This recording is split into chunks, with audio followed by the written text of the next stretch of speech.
Bibliophiles of the internet, my name's Adriana, and today I'm here to do the book Postscript Tag for 2018. This tag was created by momentomori. I will link his video down below as well as everyone I've seen this video from, so you're definitely going to want to check that out. I really like the prompts for this tag, and it felt like the perfect way to cap off 2018 and tide you all over until I can get my December wrap-up and best of 2018 videos produced, especially because both of those videos are a ton of work and I am not in any kind of rush. So without any further ado, number 1, the longest book you read this year and the book that took you the longest to finish. According to Goodreads, the longest book I read in 2018 was The Lies of Locke Lamora by Scott Lynch, which clocked in around 752 pages. And there are 2 books that took me the longest to finish this year, and those were Certain Dark Things by Silvia Moreno Garcia and Spinning Silver by Naomi Novik. I spent 9 days reading both of these books. Number 2, a book you read in 2018 that was outside of your comfort zone. As an eclectic reader, I kind of feel like my comfort zone doesn't really exist. That said, I don't tend to reach for a lot of classics or even contemporary classics, so I would say I took a risk on The House of the Spirits by Isabel Allende, and I ended up enjoying it. Number 3, how many books did you reread in 2018? I actually reread more than I thought. In 2018, I revisited 4 books. I reread I'll Give You the Sun by Jandy Nelson, The Song of Achilles by Madeline Miller, Major Crush by Jennifer Eccles, and To All the Boys I've Loved Before by Jenny Han, which actually prompted me to finally complete the series. Number 4, favorite reread of 2018. Just out of pure bias, I would have to say The Song of Achilles, which I actually experienced for the first time as an audiobook.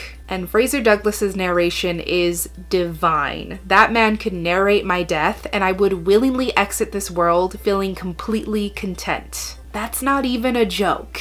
Number 5, a book you read for the first time in 2018 that you look forward to rereading in the future. There's actually 3 books I can't stop thinking about going back to because they were utterly tremendous. Those books are In Other Lands by Sarah Reese Brennan, Circe by Madeline Miller, and Running with Lions by Julian Winters. Number 6, favorite single short story or novella that you read in 2018. I don't usually get to say this, but I actually read some amazing short stories in 2018, but the one that stands out the most by far is from Her Body and Other Parties, and it's called 8 Bites. It's about how every woman in this character's life has undergone a surgery that limits how much they can eat, so that for every meal they can only consume 8 bites. So she goes through with the procedure herself because she's tired of feeling unfit and grotesque in comparison to everyone else. But afterwards, she realizes that the body and weight of what she's given up has become a literal living entity of flesh, this haunting presence that has taken up residence in her house. It's so hard to explain, but it's so good, and it sends a powerful message about how women are expected to negotiate away parts of themselves in order to fulfill unrealistic expectations. Number 7, Mass Appeal, a book you liked and would recommend to a wide variety of readers. Somehow, I think you know my answer to this. It's Joseph Quesada's The House of Impossible Beauties. First of all, this is an incredible, stunning, tremendous, life-changing story, full stop.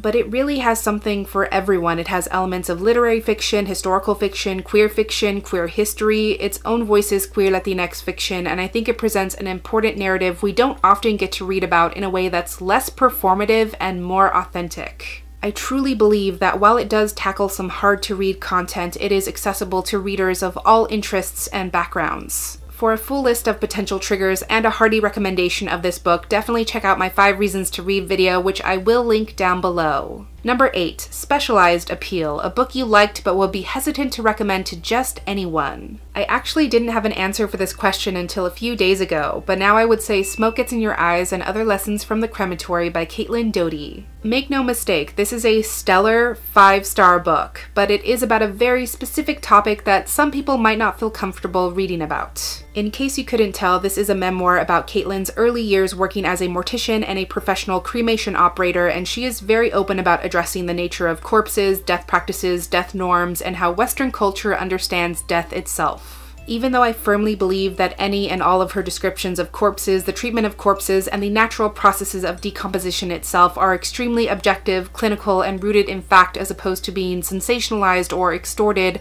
I do recognize that maybe not everyone can stomach that. But if you can sit with your own discomfort and really confront the concept of mortality, then this is an extremely valuable book and I highly recommend it. And number 9, reflect on your year as a bookish content creator. Goals met, good and bad memories, favorite videos you've made, so on and so forth and whatnot. I feel like 5 years later, I'm in a pretty good place when it comes to creating videos. I've come to realize that I'm a straight shooter and I just like to make videos where I'm straight up talking about, sharing, or recommending books, and I like that I've really stuck to that. And my favorite thing I've started doing on my channel this year is my 5 reasons to read videos. For so long, I could not figure out how to make reviews easy and accessible, but now I feel like I found a format for myself that really works. I'm still able to keep everything spoiler-free, give a clear synopsis on the book, and really do a deep dive into the connections I was able to make through the text. And in a way, it also reveals which books I should review, because sometimes the 5 points really solidify themselves in my mind as I read, and then I know that this is substantial content I should share and create. So I'm definitely going to keep those up in 2019.